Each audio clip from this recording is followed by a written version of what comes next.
Hey everyone, and welcome to TopThink. Today, we're going to learn about 7 types of people you need to avoid. Now, let's begin. Number 1. The chronic gossip. Everyone has a gossip lurking somewhere in their lives, thinking about that friend who can't stop stirring up conflict, or the coworker who's constantly talking about other people's personal lives. A gossip is someone who deliberately tears you down, but only behind your back.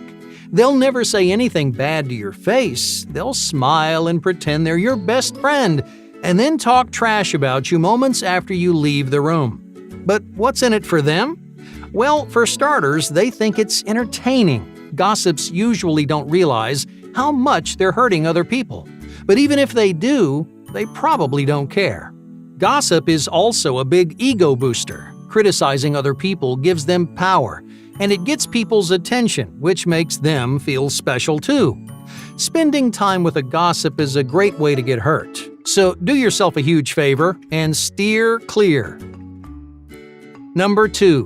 The emotional underminer. This might be the most irritating personality type on this list. For anyone who's dealt with one firsthand, well, I'm sure you know exactly why. Imagine you just got home from a horrible day at work. That morning, your coworker messed up on a big project. But instead of fessing up to your boss, your coworker sat back and let you take the heat. Because of them, you spent the entire afternoon getting yelled at. You thought you might even get fired, even though you had nothing to do with it. Obviously, this is an incredibly frustrating situation. When you get home, you're still feeling angry and helpless, so you call your partner to let off some steam. Think about what you expect from that phone call. You're looking for a little support, right? You're hoping they'll listen and make you feel heard. But halfway through your story, your partner cuts you off and says, "Oh, come on, you're just being dramatic." Emotional underminers do this kind of thing all the time. They constantly brush you off and invalidate your feelings. It doesn't matter how sad or frustrated you are, they act like your problems just don't matter. Now, I know it doesn't sound that bad, but trust me, it's a major issue in the long run. Because your partner isn't just being negligent, they're making you feel guilty for expressing yourself. Words like dramatic, crazy, and oversensitive trivialize your emotions, and it makes you feel foolish for having them. These bad habits may be subtle, but they're still extremely toxic, because in their mind, your feelings just don't carry any weight. Emotional underminers don't respect you or take you seriously. They might even think they're better than you. Most underminers treat your emotional intelligence like a weakness. Why? Well, because they struggle to express or understand themselves. Since underminers can't translate their own feelings into words, they make a habit of stepping on the people that can. So don't spend another minute getting stepped on. Whether it's your friend or your partner, get rid of the underminers in your life. Number 3. The sinking ship. Let's say you're sailing on the ocean when suddenly you run across a reef. The bottom of your boat gets torn apart and you barely manage to stay afloat. Most people would try to fix their boat, right? But instead, you turn around and go through that reef a second time. And then when that doesn't sink you, you do it again. That's essentially how this personality type lives. They act out the same destructive cycles and fall for the same traps, no matter how much it ruins their life. As a friend or partner, this is incredibly stressful to watch. You know exactly what they're doing wrong. Maybe you've told them a dozen times to stop, but it never works. The truth is, there's only so much you can do. If they don't want to change, it's not worth sinking alongside them. Number 4. The personality performer. These people wear their personality like a mask. On the outside, performers seem polished and controlled. They might dazzle you with their charisma, flourish under the spotlight, or win the respect of everyone they meet. But none of it's for real. It's all a performance. Performers embody the phrase, "Fake it until you make it." To get what they want, they interact with the world using complicated fake personalities. Now, I say personalities plural because there's usually more than one. Many performers have a different mask prepared for every environment. One they wear to impress their friends. Another they use to intimidate their coworkers. You see, each mask is tailor-made for a specific kind of reaction, to grab people's attention, to feel more powerful, or just to blend into the crowd. Performers have no real problem treating their personality like a tool.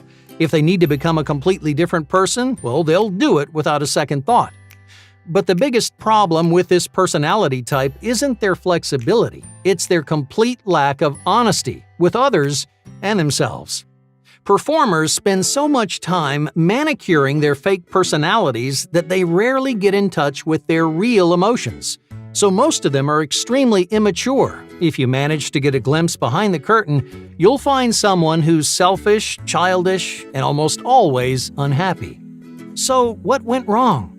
Performers don't pay nearly enough attention to their interior selves. They're out of touch with their genuine wants, needs, and goals. It takes a lot of time to develop enough confidence to share your interior self with the world. But performers never do. Instead, they're scared of letting down their walls. To a performer, nothing is more terrifying than being vulnerable. Some people become performers because they're worried about getting hurt. They use their fake personality like a shield to protect them from danger. Others perform because they're deeply unsatisfied with their real personalities. Each mask is an opportunity to be someone else, someone they actually like. If it wasn't obvious enough already, trust is something you'll never have with a performer. Bonding is almost impossible because you're not interacting with their interior selves. You're just talking to a mask. Number 5. The ball of nerves. Have you ever met someone who's constantly paranoid? I mean, no matter what they're doing, they always think someone's out to get them. If they fail a test, it's because their teacher hates them. If they get fired from their job, they insist that their coworkers were conspiring against them. These people don't think anything is their fault. Instead, they'll find 1,000 reasons why it's somebody else's.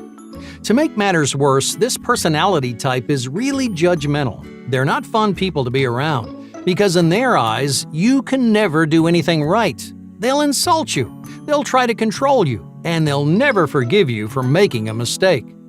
So save yourself from the grudges and pointless paranoia. If you run into a ball of nerves, don't bother getting involved. Number 6. The brick wall. Have you ever heard the expression, "It's like talking to a brick wall"? Well, that's what you get with this personality type. They're terrible communicators, and they're notoriously distant. But that's not why they're toxic. You might have friends who are reserved and aloof, but they may find other ways to communicate and strengthen your friendship. The real problems start when a brick wall runs away. Instead of working through their problems, they completely avoid them. You might notice a brick wall pretending that their obvious issues just don't exist. But they do, and someone's got to take care of them. Unfortunately, that someone usually turns out to be you. The worst part is you can't even confront them about it. Brick walls hate hearing about their failures. If you tell them that they're in denial, there's a good chance they'll lash out. Now, I know on the surface it looks like brick walls don't have any emotions, but they do have a lot of pent-up frustration, and over time it can cause them and you a lot of unnecessary stress. Many brick walls become bitter, resentful people because they've been holding on to the same unresolved issues for their entire lives. Now, of course, it's not your job to solve their problems for them. If you know someone who acts like a brick wall, it may be the time to take a step back. Number 7. The Puppet Master. Finally, let's talk about the most extreme of our 7 personalities. Puppet masters have little to no empathy. They treat manipulation like a sport, and they only care about their own satisfaction. If it sounds like I'm describing a psychopath, that's because I am. Many puppet masters fit well with clinical definitions of psychopathy.